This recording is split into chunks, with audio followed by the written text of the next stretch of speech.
नमस्कार मंडळी. तर मी नॅन्सीची मम्मी आपल्या यूट्यूब चॅनलमध्ये स्वागत आहे. ही आज मी छोटीशी विठ्ठलाची पूजा केली आहे.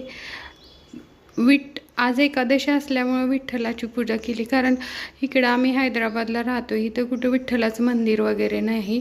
मग माझ्या लेकीला पण समजावं की आपल्या महाराष्ट्रात कोणते कोणते पारंपरिक सण वगैरे असतात, आपण कोणत्या ह्याला हे करतो.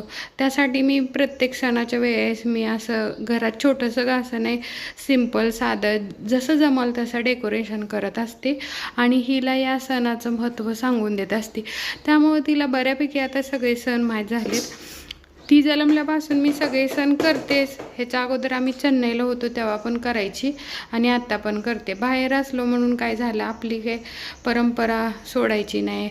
भक्ती, इच्छा, मनात भक्ती असली पाहिजे. पूजा किती साधी आहे ही महत्त्वाचं नाही, किंवा किती चांगली केली आहे सजावट, मनात भक्तिभाव असला पाहिजे विठ्ठलासाठी किंवा कोणत्याही देवासाठी. आणि आपले पारंपरिक सण हे जपलेच पाहिजेत, किती जरी बाहेर आणि घरी राहिलो तरी. ही माझी आजची पूजा होती. तुम्हाला कशी वाटली नक्की कमेंट करून सांगा. आवडली असेल तर लाईक, शेअर आणि सबस्क्राईब करायला विसरू नका. चला तर मग भेटूया नेक्स्ट व्हिडिओमध्ये. बाय.